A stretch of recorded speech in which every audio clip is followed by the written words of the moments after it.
Halo, assalamualaikum warahmatullahi wabarakatuh. Selamat siang buat teman-teman semuanya. Tapi ini udah agak gelap ya karena suasananya mau hujan, jadi mendung. Oke. Dan kali ini sebenarnya ada yang menarik juga. Hal-hal inilah sebenarnya yang paling saya takutkan kalau teman-teman itu telat bayar atau gagal bayar pinjol, sehingga muncullah ide-ide atau pertanyaan-pertanyaan yang terkadang pertanyaan itu tidak nyambung dengan fakta yang terjadi, atau pertanyaan itu malah membawa Anda ke dalam jebakan yang cukup besar. Bisa menimbulkan rasa takut, bisa menimbulkan rasa kekhawatiran yang terlalu berlebihan, bisa membuat pemikiran Anda terlalu mentok ya. Salah satunya pertanyaan yang muncul di ini kebetulan dari TikTok ya, tapi saya rasa memang ini adalah pertanyaan yang saya tunggu-tunggu sebenarnya untuk menyampaikan buat teman-teman semuanya. Dia bertanya di sini, "Bang, minta solusinya, Bang. Gimana caranya ngindarin DC aku laku?" Itu pertanyaannya. Kenapa saya bilangin bahwasannya pertanyaan ini adalah pertanyaan yang paling sensitif banget. Dan pertanyaan inilah yang akan membawa Anda ke dalam kehancuran.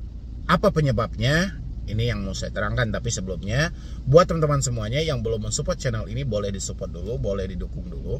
Mudah-mudahan dengan supportan dan dukungan Anda channel ini terus berkembang.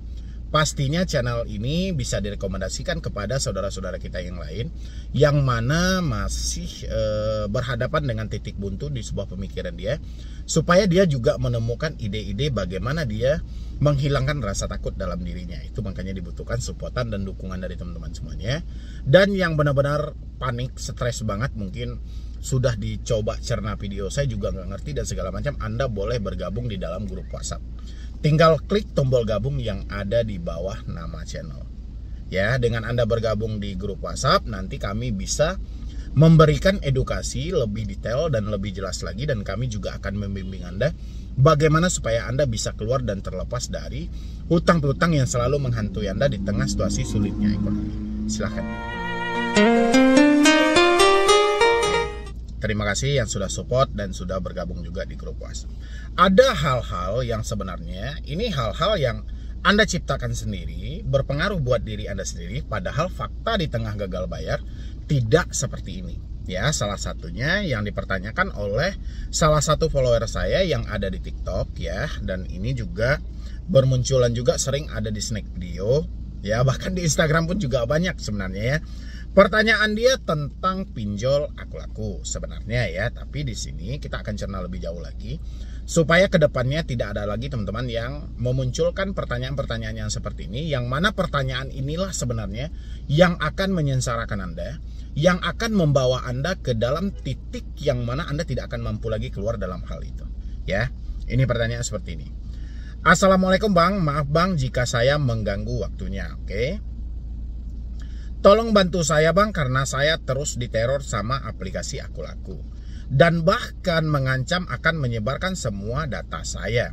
Waktu saya tinggal hari ini aja Bang, jika hari ini tidak bisa bayar maka besok akan ada DC yang datang ke rumah. Mohon bantuan dan sarannya Bang." Itu pernyataan dia. Bahkan DC aku laku menurut versi dia akan mengancam akan menyebarkan semua datanya. Ya, pertama, sebelum saya menjawab ini, saya minta dulu, siapapun itu, dimanapun teman-teman berada, Anda mendapatkan ancaman, tekanan, yang mana data Anda akan disebar oleh salah satu pinjaman online khususnya legal, tapi mereka menyebutkan nama aplikasinya. Ingat, tapi mereka menyebutkan nama aplikasinya.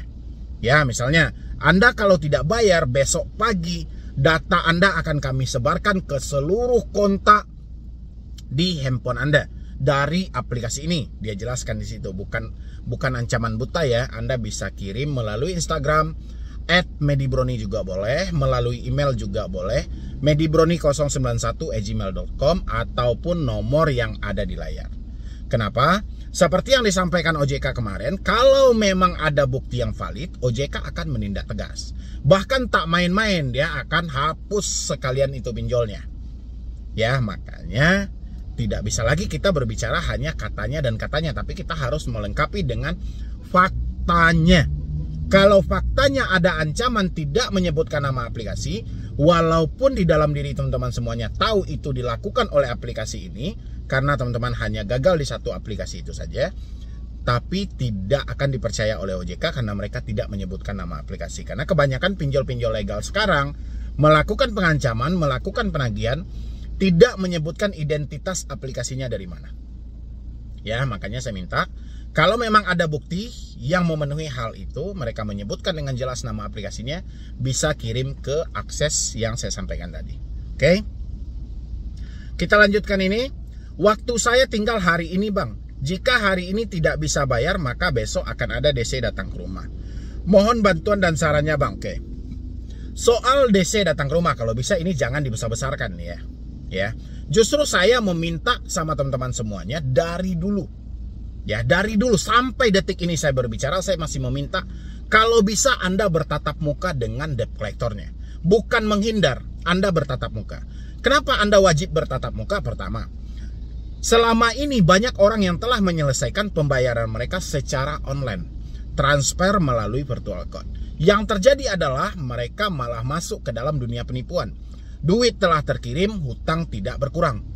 Duit telah terkirim, hutang tidak lunas. Begitu mereka komplain ke aplikasi yang bersangkutan, yang ada laporan mereka tidak pernah ditanggung. Itulah mengapa saya lebih menyarankan Anda untuk berkomunikasi secara langsung dengan debt collectornya. Satu hal yang perlu teman-teman ingat semuanya ya, asalkan debt collector ada berkunjung ke rumah Anda, berarti kantor perwakilan mereka dekat dari daerah sana. Anda negosiasi dengan debt collectornya, bayarkan ke kantor mereka.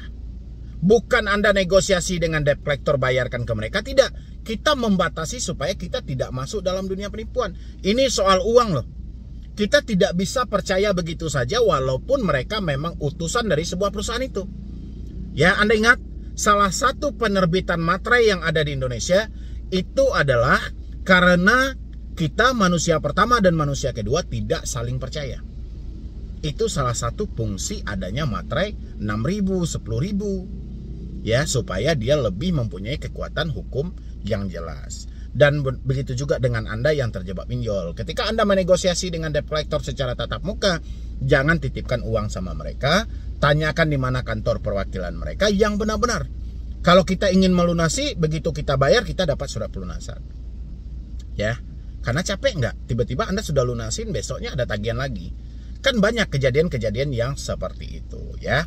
Dan berawal dari pertanyaan yang seperti ini, kalau dia menyampaikan waktu saya tinggal hari ini aja Bang, jika hari ini tidak bisa bayar maka besok DC akan datang. Ya silakan ya. Anda tidak bisa memunculkan uang seketika itu.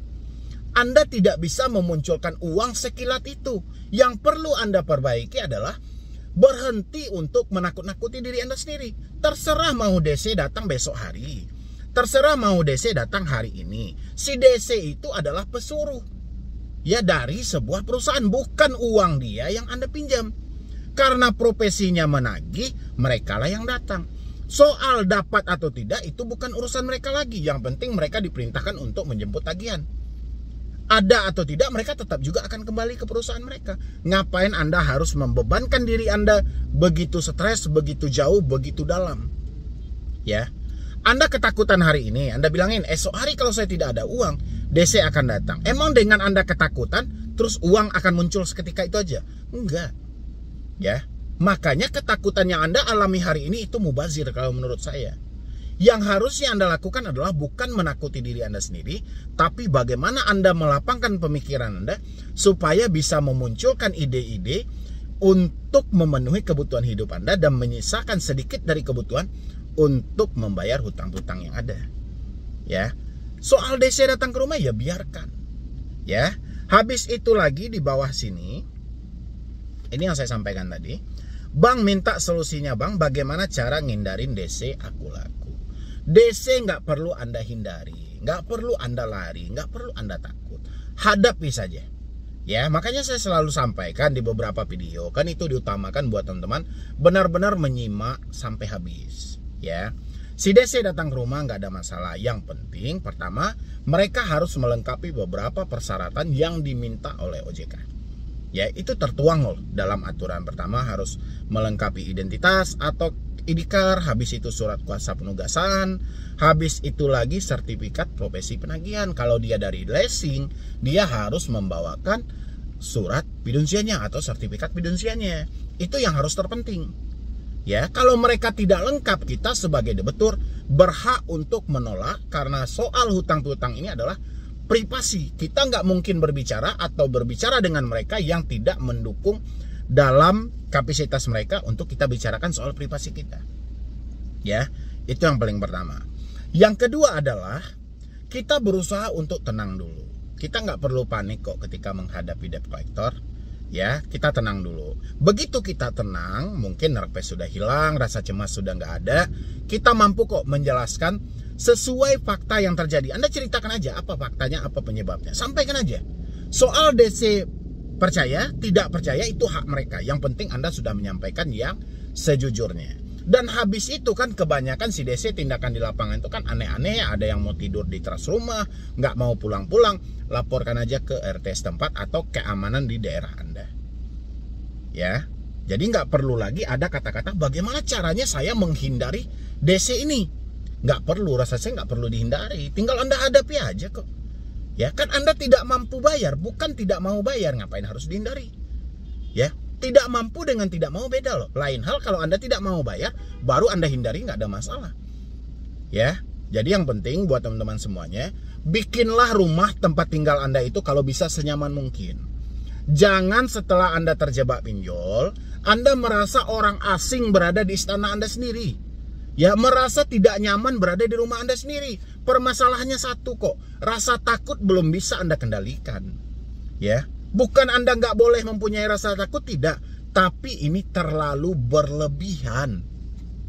Ya, itulah yang menyebabkan hutang 1 juta berasa hutang 100 juta. Hutang 2 juta berasa hutang 1 M. Kenapa? Karena ketakutan Anda tadi. Timbang lagi deh dengan logika, timbang aja. Ya, nggak ada risiko yang fatal. Ya, justru yang fatal itu adalah cara Anda berpikir saja. Ya, fakta dari pinjol nggak ada kok. Ya, ini buat teman-teman semuanya. Mudah-mudahan Anda bisa paham, Anda bisa mencerna hal ini. Tidak ada lagi pertanyaan-pertanyaan yang mana pertanyaan itu bisa mengarahkan Anda ke suatu tindakan yang benar-benar merugikan diri Anda sendiri. Ya, jadi sekian dulu dari saya, Medi Broni. Wassalam.